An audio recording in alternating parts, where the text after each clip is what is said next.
안녕하십니까. 성기영의 경제쇼 아나운서 성기영입니다. 초콜릿 하면은 원래 사치품이었다고 하죠. 고대 중남미에서 시작된 초콜릿이 1500년대 머나먼 유럽으로 건너가서 귀족들의 비싼 기호품으로 자리 잡았기 때문입니다. 초콜릿을 누구나 먹을 수 있게 된 건 19세기 들어서라고 하는데요. 초콜릿의 원료인 이 코코아 가격이 최근 들어 천정부지로 뛰어오르면서 값싼 초콜릿 시대는 끝났다라는 말이 나오고 있습니다. 자세한 상황 알아보겠습니다. 직장을 그만둘 때 일정 조건이 되면 퇴직급여를 받을 수 있는데요. 퇴직급여 지급을 보장하기 위해 정부가 퇴직연금 제도도 시행하고 있습니다. 그런데 이 사실을 알지 못해서 찾아가지 않은 퇴직금이 무려 1,100억 원이 넘는다고 하는데요. 잠자고 있는 퇴직연금 확인하고 찾는 방법까지 알아보겠습니다. 이 시간 유튜브로도 함께합니다.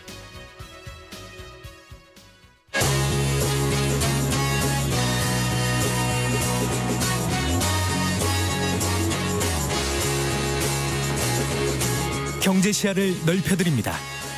투자의 지름길을 안내합니다. 돈 되는 정보를 발견하는 시간. KBS 1라디오 경제쇼.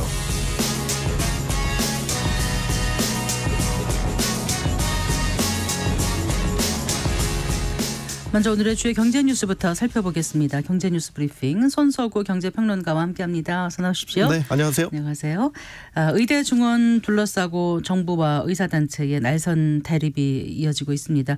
이제는 의대 교수들이 집단 행동 조짐을 보이고 있죠. 네, 정부가 집단 사직한 전공의들에 대해서 지금 면허 정지 같은 걸 예고를 하면서 법적 조치에 들어가자 이에 반발을 해서 지금 의대 교수들이 집단 행동에 나서기 시작한 건데요. 일단 상징성이 있는 이제 국립대 의대죠. 서울대 의대 교수들 그리고 아산병원과 같은 재단인 울산대 의대 교수들이 이제 전원 사직서를 제출하겠다고 결의를 했고요. 네. 다른 대학 의대 교수들도 이렇게 연대 움직임이 포착되고 있는 그런 상황입니다. 의대 교수들의 협의체가 있습니다. 전국 의대 교수협의회가 있는데 정부가 적극적인 대화에 나설 것을 촉구를 했고요. 전공이나 학생들에게 피해가 발생할 경우에는 행동에 나서겠다 이런 내용의 성명서를 발표를 해서 또 정부를 압박하는 모습을 보이기도 했습니다. 네. 일단 오늘 저녁에 이 16개 의대 교수협의회 비대위원장들이요 온라인에서 만나서 향후 대응 방안을 논의를 할 예정입니다.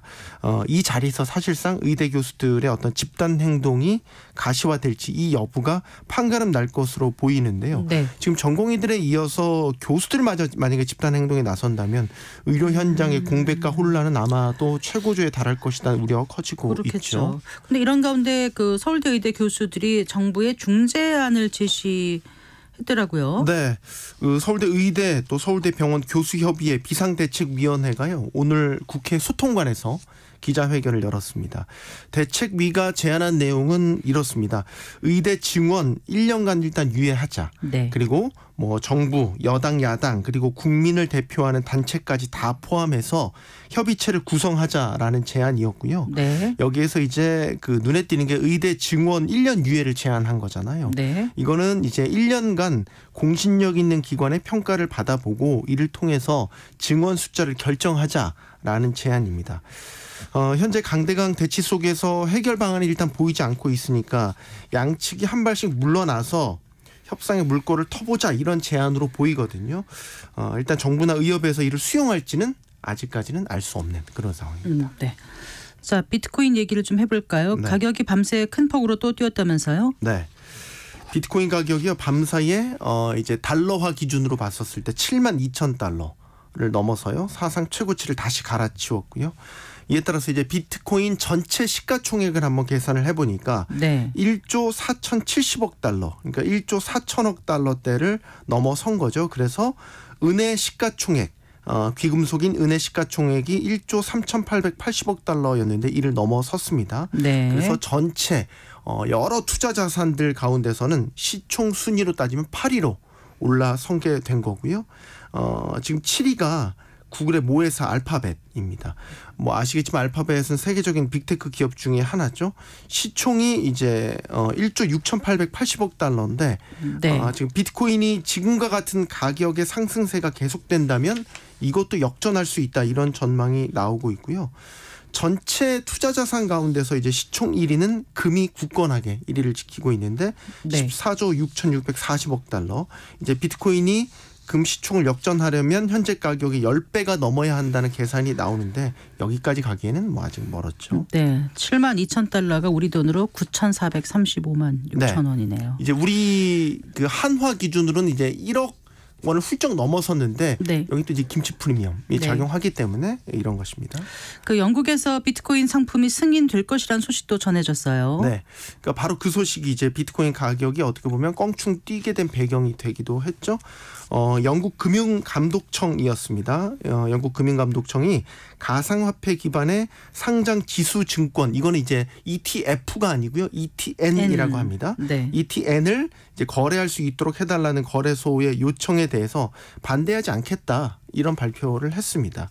어떻게 보면 이제 영국 규제 당국이 가상화폐 관련 상품의 승인 가능성을 열어둔 것으로 볼 수 있겠죠.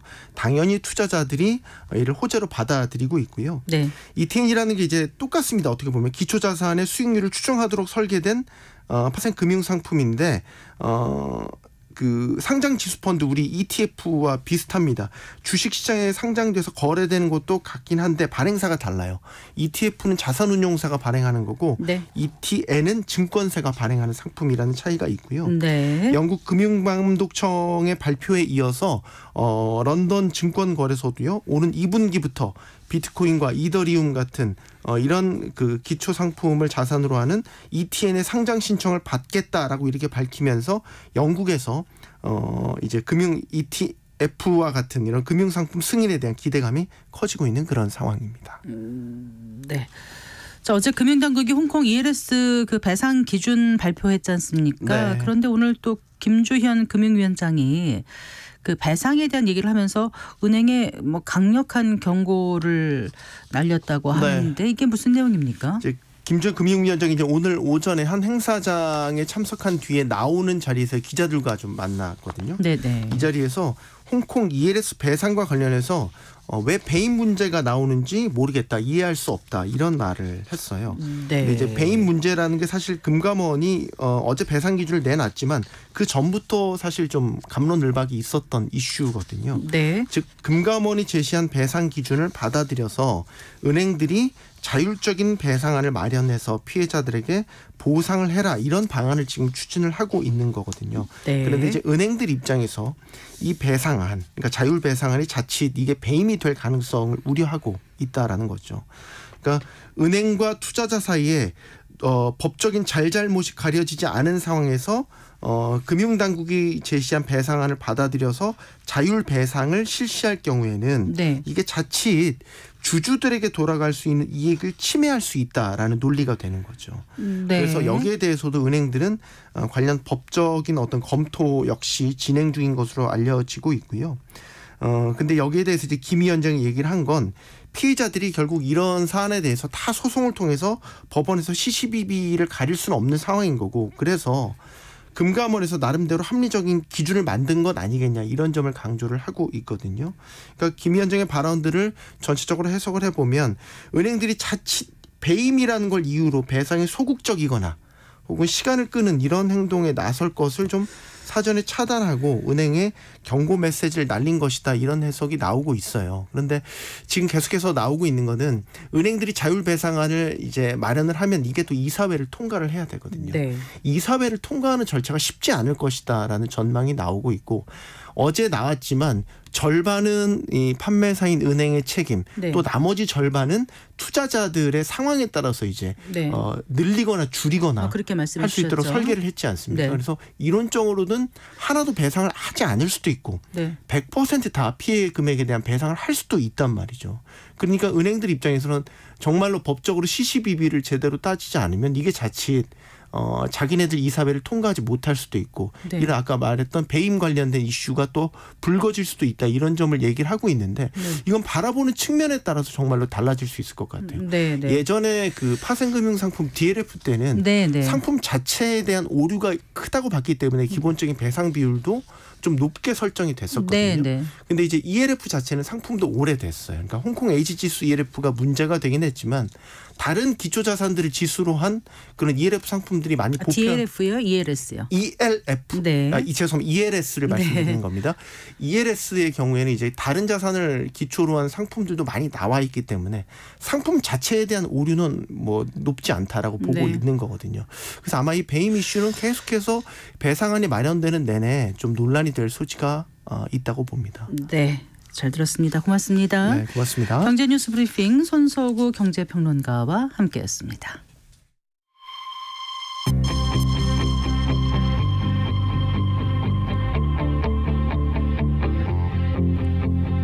경제 전문가의 원포인트 레슨. 꼭 알아야 할 정보와 이슈를 알기 쉽게 풀어드립니다. 대한민국 경제 고수와 함께 투자의 맥을 짚는 KBS 1라디오 경제쇼. 진행의 성기영 아나운서입니다.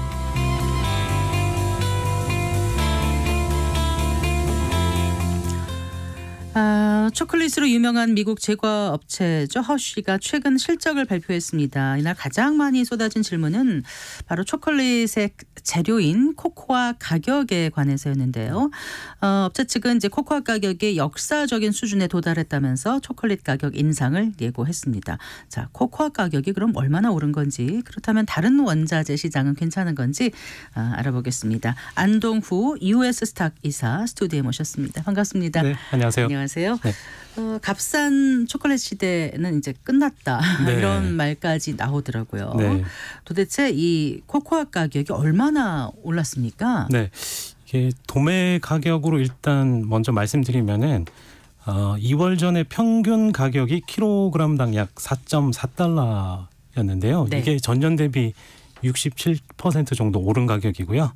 그다음에 작년 말 기준으로 하면은 약 5% 가까이 상승한 겁니다. 네. 근데 보통 이제 이런 그 원자재 같은 경우는 선물로 거래를 하거든요. 그래서 톤당 계산을 합니다. 그래서 네. 어제 가격으로 코코아 선물 가격이 6,751달러를 기록하면서 네. 46년 만에 사상 최고치를 기록하는 모습이었고요. 네. 이는 1년 전에 약 2,500달러였으니까 2.6배 이상 상승한 모습입니다.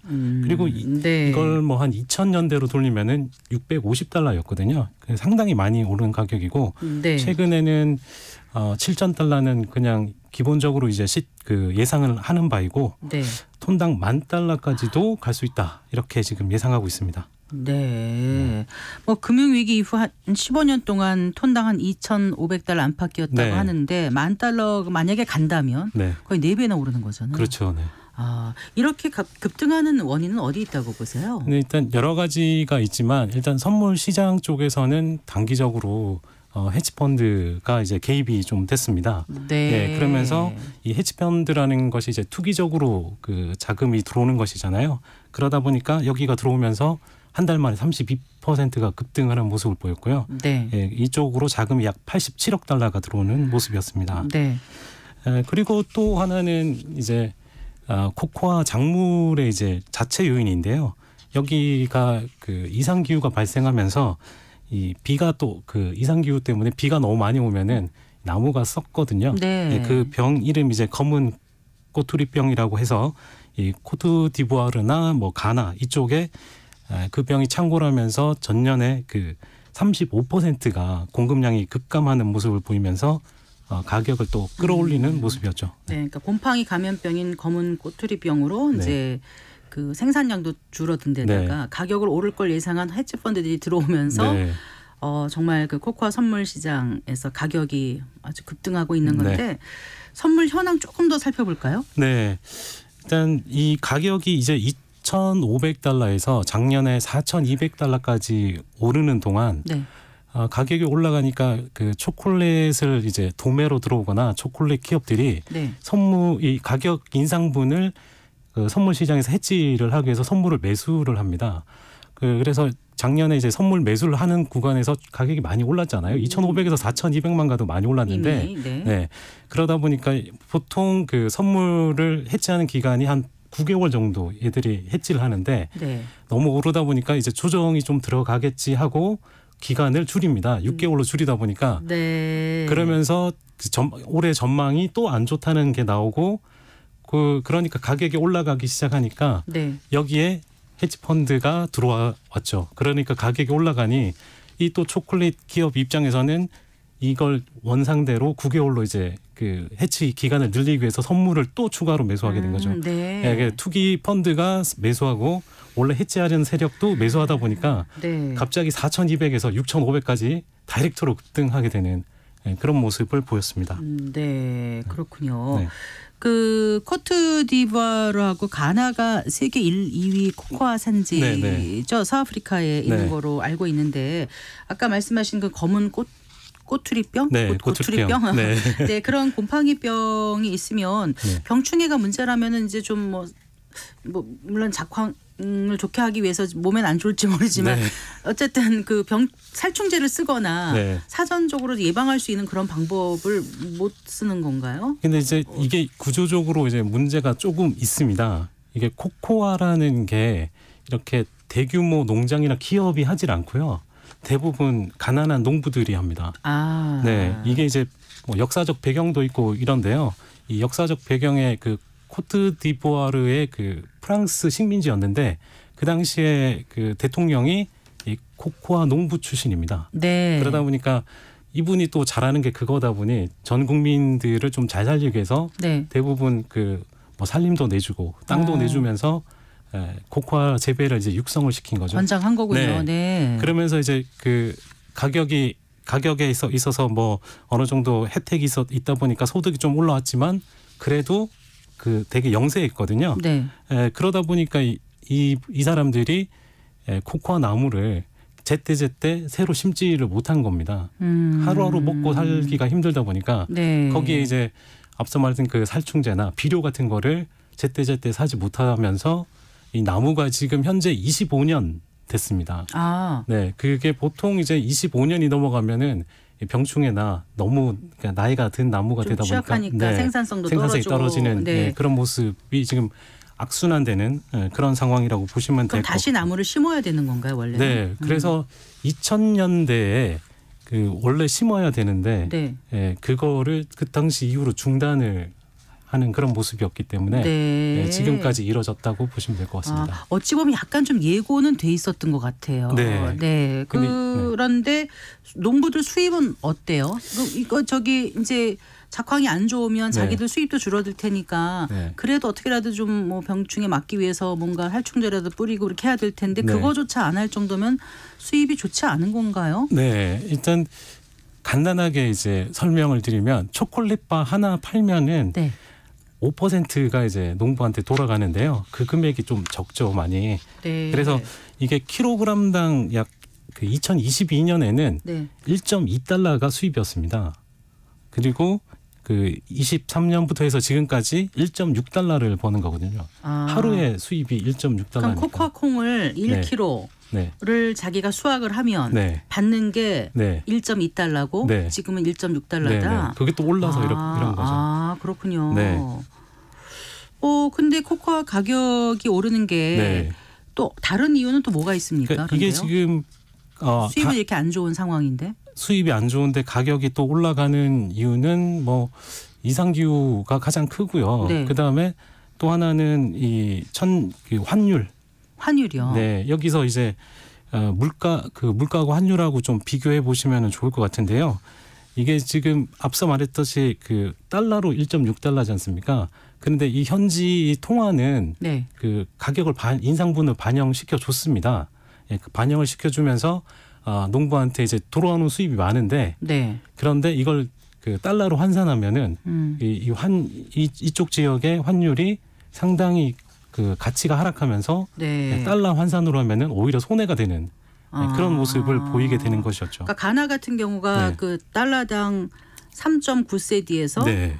뭐 11.05세디로 환율이 이제 네, 바뀐 급등. 거잖아요. 네, 엄청나게 그러니까 이제 가치가 가나 하락했죠. 통화 가치가 네. 급락을 하니까 실제로 벌어들이는 수입이 많이 늘었어도 네. 환율로 따지면 이익 보는 게 없다. 네, 그래서 이제 이게 거기다가 또 연간 물가 상승률이 높다 보니까 54%로 이제 보통 뭐 후진국 54%요. 네, 후진국 그 인플레이션율이 이제 어마어마하게 높은 그 나라들이 많지 않습니까? 그러다 보니까 이게 인플레이션이 올라서 그 비료나 이제 그 살충제 같은 경우는 해외에서 수입을 하게 되니까 이게 달러로 이제 수입을 하게 되는 거죠. 네. 그러니까 그 자기들이 받은 돈으로 해도 사지 못하는 그런 현상이 이제 발생하는 것이죠. 이렇게 서아프리카 국가들 지금 가나 같은 경우도 그렇고요. 통화 가치가 급락하고 물가가 급등한 배경은 어디 있어요? 일단 가장 큰 건 이제 그 나라 정부가 이제 재정을 방만하게 운영을 하는 거죠. 이게 보통 그 나라의 그 화폐를 이제 발행을 더 많이 하면서 거기엔 또 뭐 저희처럼 이제 선거가 앞서 있을 때 네. 많이 이제 그 남발을 하게 되는데요. 그러다 보니까 환율이 이제 가치가 좀 많이 떨어지는 그런 모습을 보이고요. 또 글로벌하게 지금 앞서 그 비트코인 이야기 있지 않습니까? 네네. 뭐 미국마저도 이제 그 부채를 많이 그러니까 채권을 많이 발행하게 되고 뭐 일본도 그렇고 그 선진국뿐만 아니라 모든 국가가 하다 보니 전체적으로 이제 그 환율 그 달러 그 뭐라 그러죠? 화폐의 가치가 네. 많이 이제 급락하는 그런 모습을 보인 거죠. 일단 가나가 2022년에 그 채무 불이행 그 디폴트 선언을 네. 했고 2023년 작년에 IMF로부터 구제 금융을 받고 했는데 네. 말씀하신처럼 방만한 어떤 재정 운영의 폐해를 네. 이제 국민들이 지금 겪고 있다는 거를 그렇죠. 보여주는 아주 단적인 네. 사례가 네. 되겠습니다. 네. 어쨌거나 그러면 1, 2위 코코아 산지가 이제 그 가나, 코트디부아르라고 네. 하면 네. 여기서 좀 안 좋으면 다른데 3위, 4위 국가에서 좀 더 생산하면 되는 거 아닌가? 네, 그게 이제 근데 어떻습니까?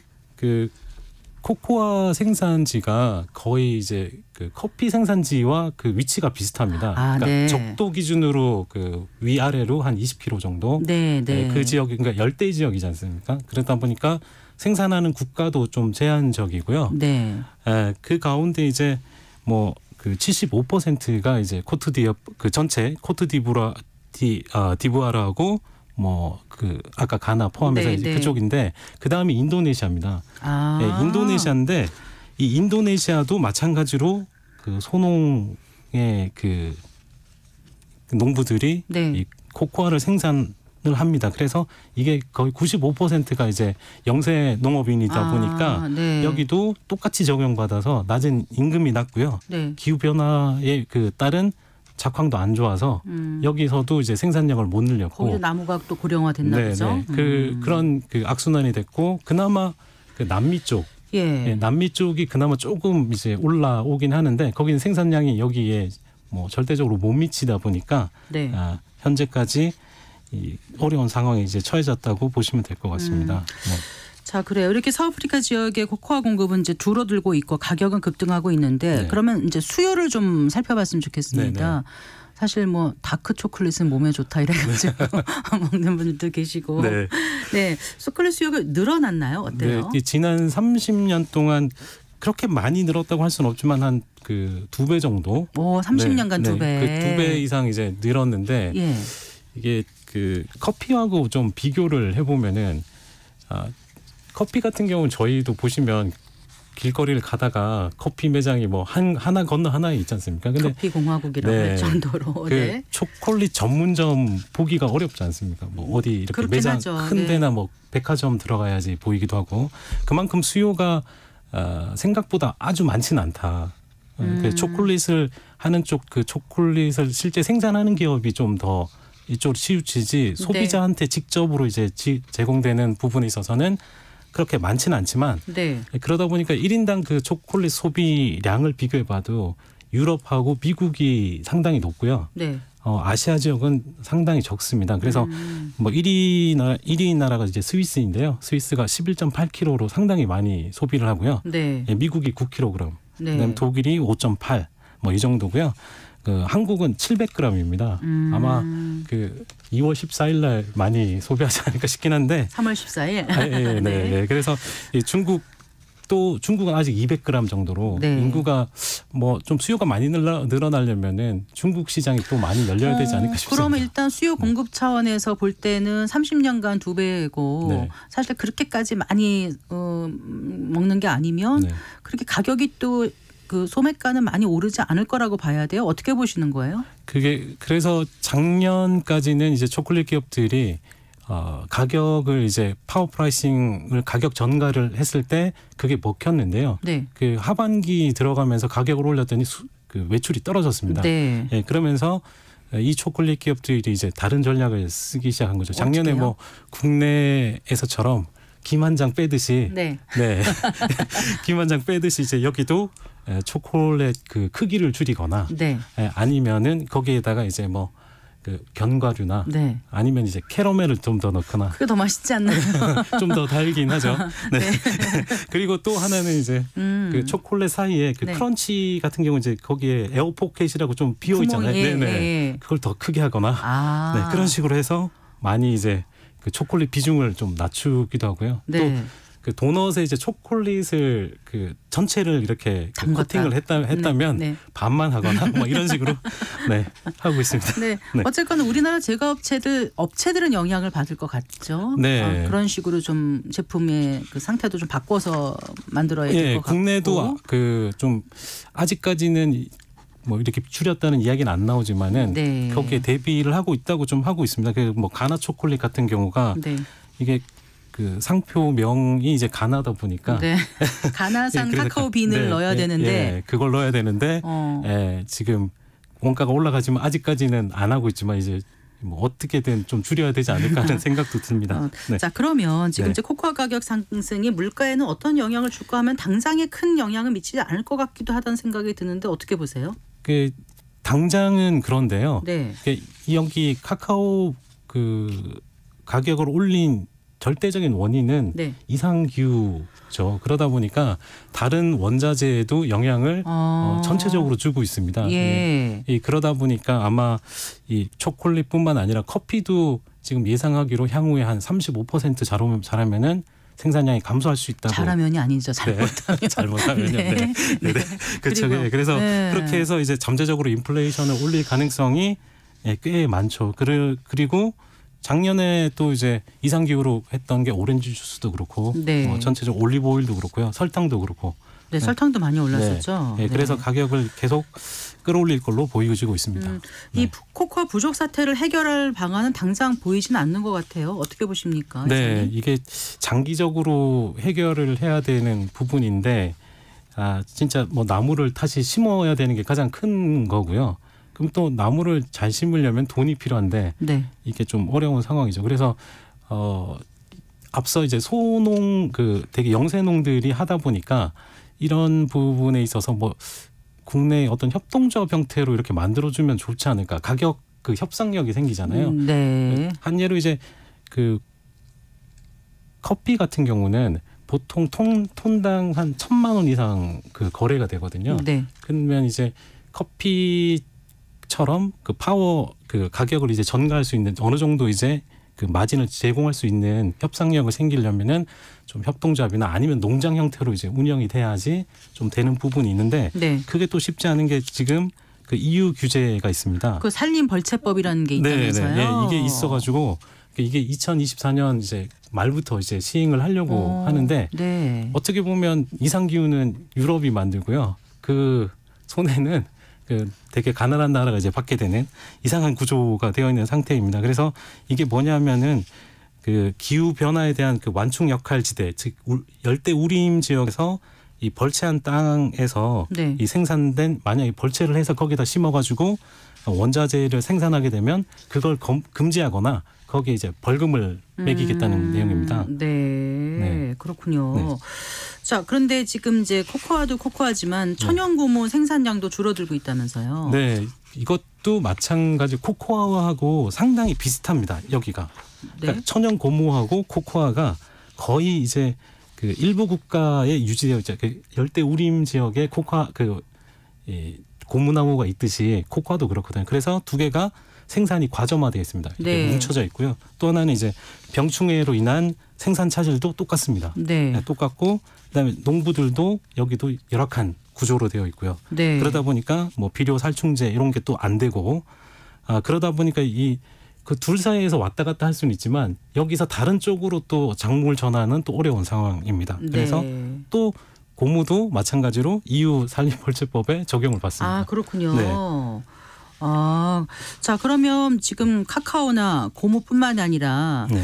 이제 그 다른 그 원자재 인플레이션 발생하고 있는 작물들 네. 앞으로 어떨까요? 보시기에. 일단 작년에 이제 뭐 쌀, 그다음에 오렌지 주스, 최근에는 그 소고기 가격까지 지금 상승 중에 있습니다. 네네. 근데 작년에 일어났던 일들이 뭐 올해라고 또 안 일어나는 법은 없는 상황이고요. 네. 이게 뭐 계속 말씀드린 이상 기후가 올해도 뭐 심할 거로 지금 예상하고 있지 않습니까? 그러다 보면은 좀 상당히 어려워지는데 그 소고기 가격에 있어서 그 소고기 가격이 많이 오른 데는 네. 목초지가 없어지고요. 또 하나는 이제 그 미국이 이 앞전까지 금리를 계속 올리면서 이 소를 키우는 데 있어서 대출이 필요하거든요. 네. 농장 운영하는 데 있어서 또 사료 사고하는 데 있어서 그거가 지금 비용이 2배로 올라가면서 상당히 어려워지는 그런 모습이었습니다. 네, 사실 뭐 우리나라도 지금 뭐 과일 가격 엄청 올랐다고 하지 않습니까? 네. 그게 일단 기후의 원인이 가장 컸었는데 네. 어쨌든 흉작으로 인해서 과일 가격이 이제 많이 올랐고, 네. 근데 기후 위기 때문이라면 전 지구적으로 이런 현상은 계속되지 않을까 싶어요. 어떤 네. 뾰족한 해법이 있을지. 네. 아마 이제 한 100년간 이제 기후를 올렸지 않습니까? 산업혁명 이후로.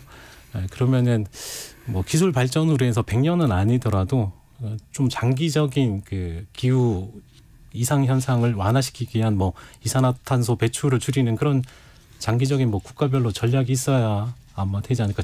전 지구적으로 해야 되지 않을까 싶은 생각이 듭니다. 네, 네. 알겠습니다. 네. 오늘 말씀 잘 들었습니다. 네, 고맙습니다. 감사합니다. 네, 안동호 US 스탁 이사와 함께했습니다.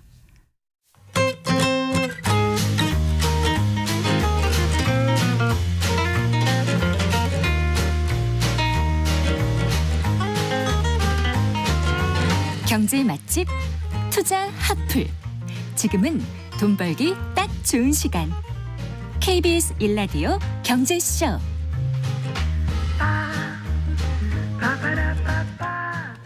어, 100세 시대의 행복한 노년을 위해서는 건강과 노후 대비가 무엇보다 중요할 텐데요.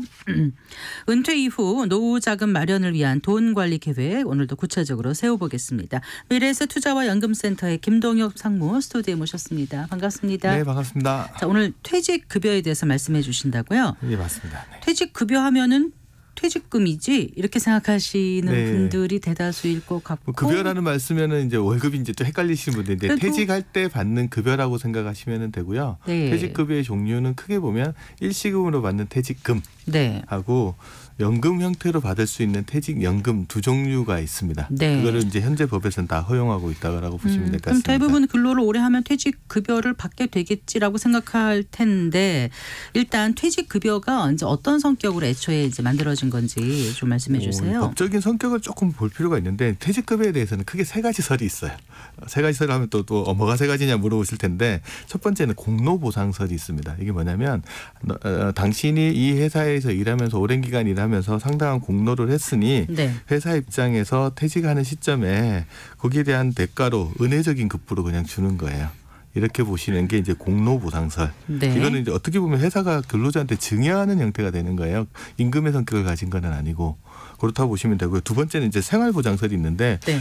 이 회사에서 열심히 일했는데 퇴직하고 나면 노후에 먹고 살게 만만치 않잖아요. 거기에 대한 생활보장을 위해서 회사가 좀 주는 성격을 가지고 있다. 네. 이렇게 보는 게 이제 생활보장설이고 마지막으로 세 번째 거는 뭐냐 그러면 임금인데 이거를 회사가 미리미리 주는 게 아니고 퇴직하는 시점에 후불 네. 나중에 지급하는 임금 후불설이다. 네. 이게 세 가지 설이 있는데 이 중에서 어느 설이 받아들여지느냐에 따라 좀 차이가 나거든요. 예를 들어서 공로보상설이나 이런 게 받아들여지면 이거는 시혜적인 차원에서 주는 거니까 임금이 아니니까 받을 네. 권리가 100% 보장되기는 힘들 것 같고요. 네. 그다음 생활보장설도 회사 입장에서 그냥 주는 형태의 금액이기 때문에 임금으로서의 성격은 조금 더 희박하다고 볼 수 있거든요.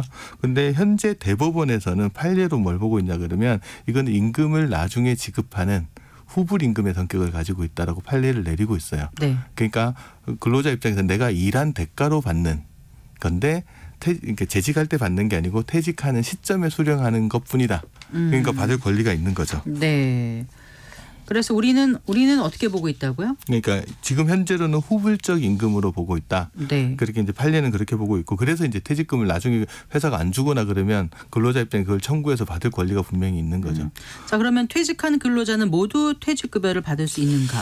현재 이제 모든 근로자한테 퇴직금을 주라 이렇게 돼 있으면 참 좋을 텐데 그건 아니고 현행 법에서는 이제 근로자 퇴직급여 보장법에서 이제 퇴직급여 관련된 규정을 정하고 있는데 네. 여기에서는 이제 퇴직금 제도 또는 퇴직연금 제도 중에 하나를 설정하라라고 되어 있다. 모든 사업장은. 하지만 모든 근로자한테 주는 건 아니고 조건이 있습니다. 계속 근로기간이 1년 미만인 자나 네. 4주간 평균에서 한 주간 소정 근로시간이 15시간이 안 되는 근로자한테는 퇴직급여를 주지 않아도 되는 거예요. 거꾸로 네. 이야기하면 주 15시간 일하고 1년 이상 근무한 근로자만 퇴직급여를 받을 권리를 가지고 있다. 이렇게 보시면 될 것 같습니다. 알겠습니다. 자, 사용자가 퇴직급여 제도를 하나 이상 설정해야 한다고 하셨잖아요. 예, 일단 예. 퇴직급여 제도는 아까 퇴직금하고 하고 퇴직연금 제도라고 예, 예. 나눠진다고 하셨잖아요. 조금 더 설명을 해주신다면요. 차이점은 뭐냐면 퇴직금 제도는 그 퇴직급여 재원, 근로자가 나중에 퇴직할 때 지급하는 거잖아요. 이 돈을 회사 내부에 보관을 합니다. 네.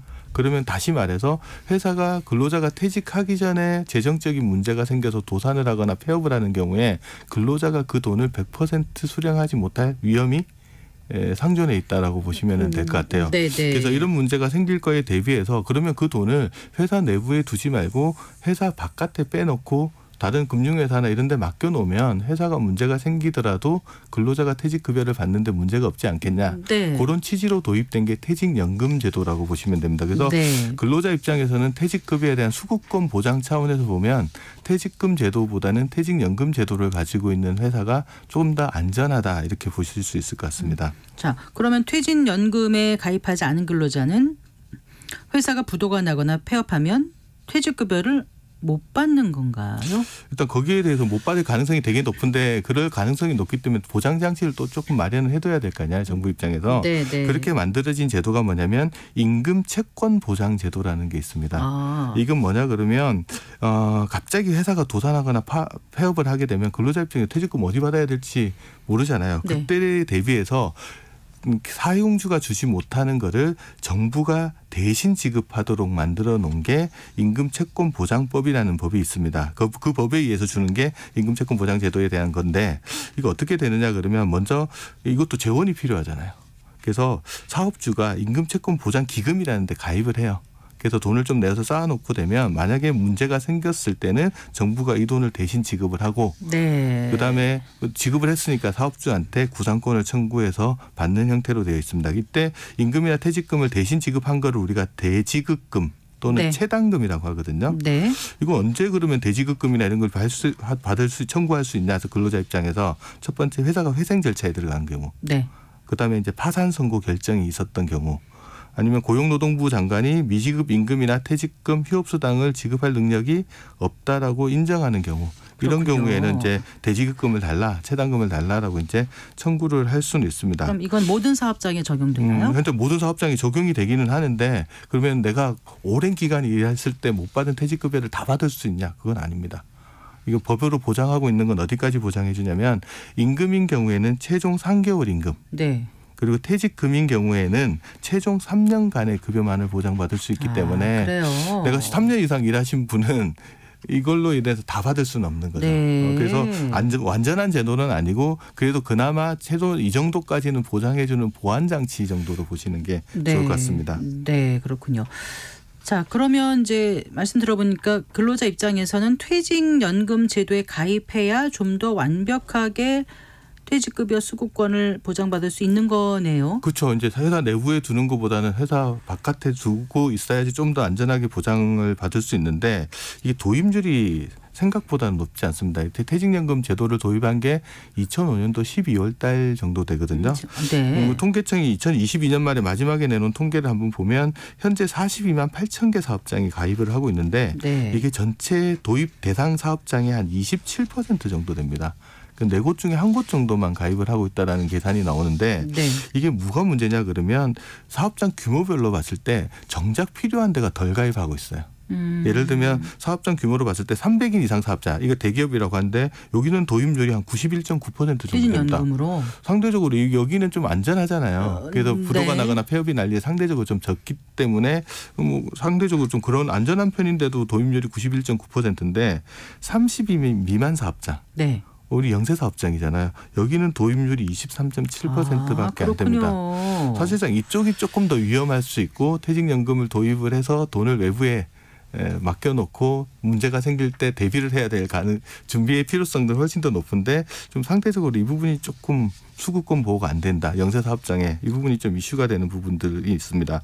그리고 퇴직연금 가입자 수를 가지고 한번 보게 되면 2022년 기준으로 퇴직연금 가입자가 653만 명 네. 정도 돼요. 이게 어디냐면 전체 가입 대상. 아까 말씀드렸던 주 15시간 이상 일하고 1년 이상 일한 근로자의 한 53.2%.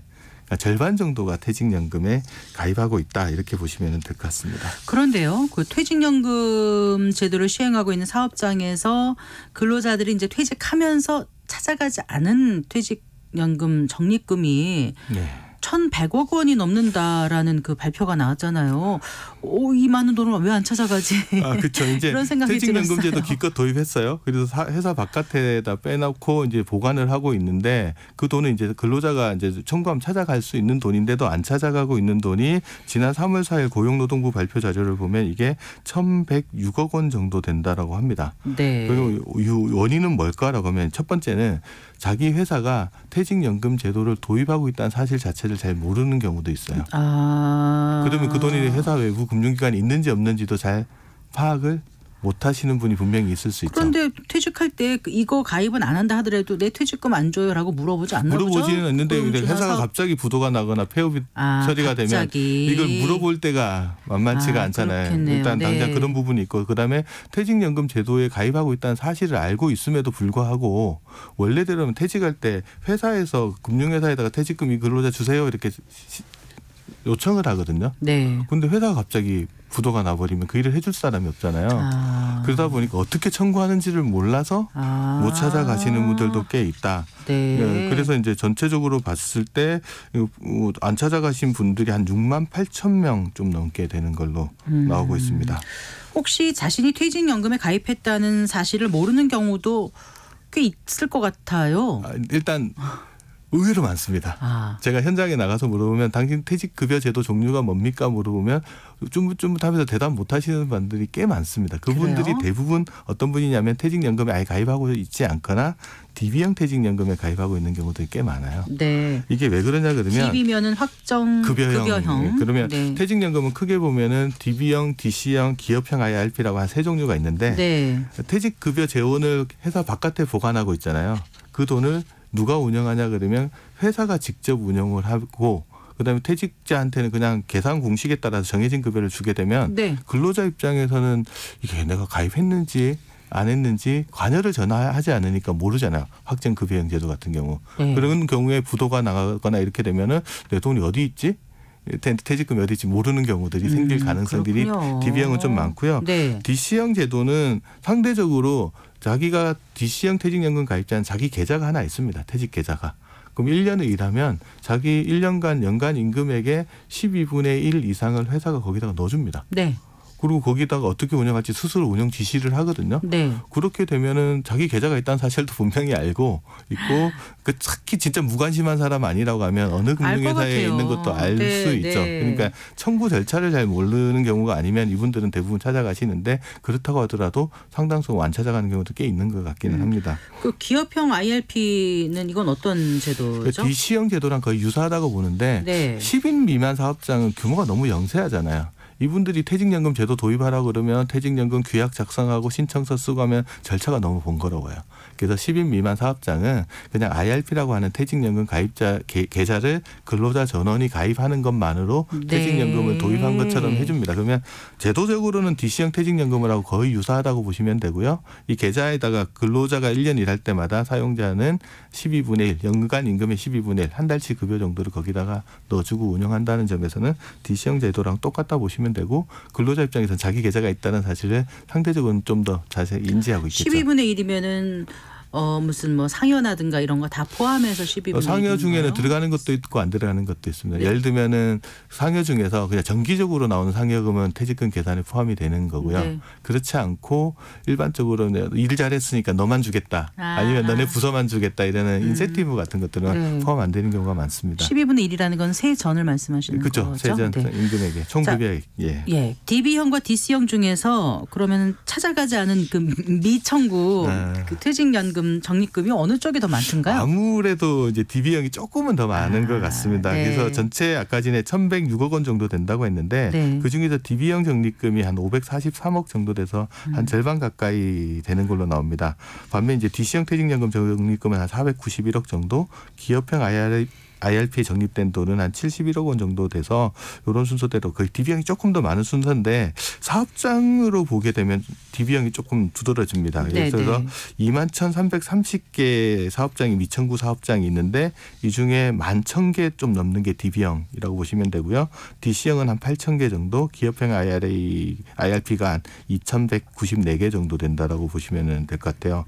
아까 청구하지 않은 근로자가 한 6만 8천 명 정도 된다고 했잖아요. 네. 그중에 한 60% 정도에 해당되는 4만 명, 4만 978명이 DB형 퇴직연금 가입자 그 정도고요. 그렇군요. 그다음에 DC형 퇴직연금 가입자가 한 34%, 기업형 IRP 가입자가 한 5.3% 정도 됩니다. 그럼 지금 DC형과 그 기업형 IRP 여기 가입자 중에도 미청구자가 적지 않다는 거잖아요. 꽤 있는데 그래서 그분들은 왜 그럴까? 그러니까 자기 계좌가 일단 인지 못하고 있는 사람도 일부는 있고요. 그다음에 어떤 경우냐 그러면 대부분 지급 절차 어디다 청구해야 될지 어떻게 청구해야 될지 몰라서 청구하지 못하시는 분들이 꽤 많습니다. 네. 네네. 자, 그러면 청구하지 않은 퇴직급여가 있는지 어떻게 확인할 수 혹시 있습니까? 지금 나도 있을 것 같은데라고 생각이 드시는 그렇죠. 분은 인터넷 창에 들어가셔서 검색창에서 통합연금 포털이라고 한번 쳐보시면 거기 들어가면 되는군요. 그러면 이제 내연금 조회 서비스라는 게 있거든요. 네, 여기 해봤어요. 네. 한 번도 안 하신 분은 처음에 가입하고 한 3일 정도 기다리면 자기 퇴직연금이나 각종 연금에 관련된 정보가 다 나옵니다. 근데 여기 3일 안 걸리더라고요. 금방 나오더라고요. 네. 그래서 여기서 이제 볼 수 있는 게 폐업하거나 아니면 부도난 사업장에서 못 받아간 퇴직급여 관련된 정보도 여기서 조회할 수 있습니다. 네. 그래서 조회해 보시고 혹시라도 있으시면 청구해서 받으시면 혹시 됩니다. 혹시 폐업한 기업의 퇴직자가 나중에 이렇게 퇴직연금 되찾은 사례 있을까요? 최근에 이제 고용노동부 발표한 자료 보면 2020년 12월에 이제 어떤 업체에서 근무하던 A씨 사례가 한번 발표된 게 있더라고요. 네, 네. 이번은 DC형 퇴직연금에 가입하고 있는데도 자기가 가입한 사실을 모르고 있었나 봐요. 근데 갑자기 회사가 폐업을 하고 어렵게 생활을 하고 있는 과정에 만약에 그 돈이 있는 줄 알았으면 찾아서 썼을 거 아니에요. 그랬겠죠. 그래서 되게 고생하고 살고 있는데 어느 날 2023년 그러니까 퇴직하고 한 3년 정도 지났을까요? 12월에 금융감독원 홈페이지에서 통합연금 포털을 조회하다 보니까 그 돈이 있다는 사실을 알게 된 거예요. 네. 그래서 이제 청구를 하고 해당 금융회사에 요청을 해서 한 340만 원 정도를 찾았고 그건 이제 네. IRP 계좌 이전해서 수령을 했습니다.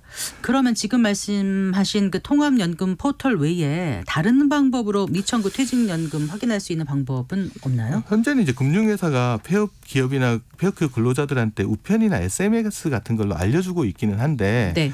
이게 전화번호가 바뀌거나 아니면 주소가 바뀐 경우들이 상당히 많이 있어서 전달이 안 되는 경우가 꽤 많은 것 같아요. 그래서 고용노동부가 이제 폐업기업 근로자한테 맞춤형 안내 서비스 같은 것들을 좀 실시를 할 거라고 이제 하는데 어떤 경우냐면 우리 금융회사 홈페이지 들어가잖아요. 네. 그럼 딱 팝업창으로 당신 퇴직금 안 찾아간 거 있습니다. 이렇게 띄워주는 서비스 같은 걸 앞으로 한다고 합니다. 네. 그게 되면 이제 좀 더 찾기 쉬워질 것 같습니다. 알겠습니다. 네, 오늘 말씀 잘 들었습니다. 고맙습니다. 네, 감사합니다. 네, 김동엽 미래에셋 투자와 연금센터 상무와 함께했습니다. 마칠 시간입니다. 성기영의 경제쇼 오늘 순서 여기까지입니다. 아나운서 성기영이었습니다. 고맙습니다.